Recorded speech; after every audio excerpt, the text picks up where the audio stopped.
শীতের রাতে হুটহাট করে যখন গরম গরম ধোয়া ওঠা কাচ্চি বিরিয়ানি খেতে ইচ্ছে করে, তখন সেই ইচ্ছেটা রাখার জন্য আমরা চলে গিয়েছিলাম ময়মনসিংহে কাচ্চি ভাই রেস্টুরেন্টে। কাচ্চি ভাইয়ে গিয়ে একদম গরম গরম ধোয়া ওঠা মাটন তেহেরি আর কাচ্চি বিরিয়ানি খেয়ে নিয়েছিলাম। তাদের কাচ্চি বিরিয়ানি, মাটন তেহেরির টেস্ট কেমন ছিল, তার সাথে সেখানে কি কি করলাম, সে সব কিছু আজকে তোমাদের সাথে এই ভিডিওটিতে শেয়ার করব। যদিও এখন শীতের পরিমাণ অনেকটা কমে গিয়েছে, তবে শীত শীত ভাব কিন্তু এখনও রয়ে গিয়েছে। আর এমন শীতের রাতে গরম গরম ধোয়াটা কাচ্চি খেতে কার না ভালো লাগে। সেই জন্য আমরা চলে গিয়েছিলাম আমাদের ময়মনসিংহ শহরে কাচ্চি ভাই রেস্টুরেন্টে তাদের কাচ্চি বিরিয়ানি ট্রাই করার জন্য। ময়মনসিংহের কাচ্চি ভাইয়ের যে ব্রাঞ্চটা রয়েছে, সেটার লোকেশনটা হচ্ছে ময়মনসিংহের নতুন বাজার। কাচ্চি ভাই অনেক দিন হয়েছে ওপেন হয়েছে, তবে আমাদের সেদিন প্রথমবারই যাওয়া হয়েছিল। আর এটা ছিল তাদের মেনু। তোমরা চাইলে মেনুটা অবশ্যই ভিডিওটা পজ করে দেখে নিতে পারো। আমরা যেহেতু রাতের বেলা গিয়েছিলাম, তাই সেখানে গিয়ে খাবারটা অর্ডার দিয়ে দিলাম। আর অর্ডার দেওয়ার বেশ কিছুক্ষণের মধ্যেই খাবার আমাদের টেবিলে চলে আসে। আমরা সেখান থেকে নিয়েছিলাম একটা মাটন কাচ্চি বিরিয়ানি আর তার সাথে একটা মাটন তেহেরি। তাদের এখানে মাটন তেহেরিটা কিন্তু অনেক বেশি মজার। আমরা বাসায় আগে পার্সেল এনেও খেয়েছি অনেকবার, তাই সেখানে গিয়ে একটা মাটন তেহেরি নিয়ে নিলাম, তার সাথে একটা কাচ্চি বিরিয়ানিও নিয়েছিলাম। এর সাথে একটা বুরহানিয়া লাচ্চিও নিয়েছিলাম, সেটা তোমাদের সাথে ভিডিওর লাস্টে শেয়ার করছি।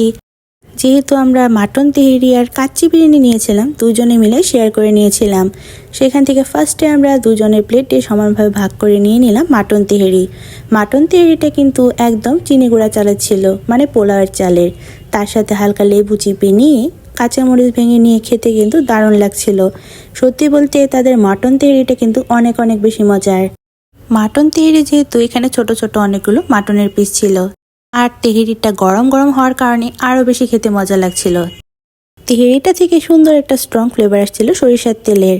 মাটন তেহেরিটা দুজনে মিলে শেয়ার করে খেয়ে নেওয়ার পর এরপর প্লেটে নিয়ে নিলাম গরম গরম ধোয়া ওঠা কাচ্চি বিরিয়ানি। কাচ্চি বিরিয়ানিটাও কিন্তু একদম গরম গরম ধোয়া ওঠা ছিল। দুজনে মিলে শেয়ার করে নিয়েছিলাম, আলুটাও শেয়ার করে নিলাম, তার সাথে রাইস, মাটন সব কিছু একসাথে শেয়ার করে প্লেটে বেড়ে নিলাম।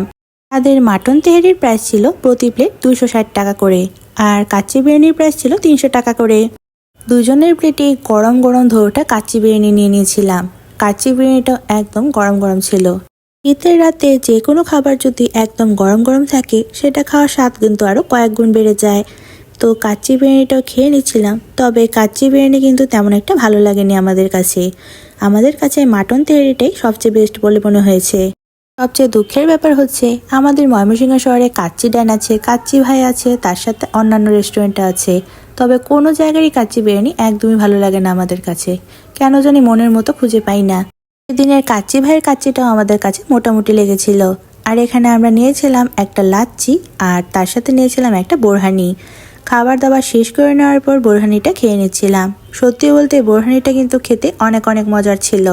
কাচ্চি বিরিয়ানি খাবো আর বুরহানি খাবো না তা তো হতেই পারে না, তবে তাদের বুরহানিটা কিন্তু একদম বেস্ট। আর তাদের এখান থেকে যে লাচ্চিটা নিয়েছিলাম, লাচ্চিটা খেতে একটুও ভালো লাগেনি। মিষ্টির পরিমাণটা অনেক অনেক বেশি ছিল। তো শীতের রাতে গরম গরম কাচ্চি, মাটন তেহেরি খাওয়ার সাথে সাথে আমার আজকের ভিডিওটি এই পর্যন্তই। আমি কিন্তু কোনো ফুড ব্লগার না, আমার ভিডিও বানাতে ভালো লাগে তাই তোমাদের সাথে শেয়ার করে থাকি। তোমাদের কাছে আবার আমার কাছে যেটা ভালো লাগেনি সেটা ভালো লাগতে পারে। যাই হোক, এর সাথে আমার আজকে ভিডিওটি এখানেই শেষ করছি। ভালো লাগলে কিন্তু অবশ্যই একটি লাইক করে দিবা সবাই। নেক্সট দেখা হচ্ছে। Thanks for watching, by.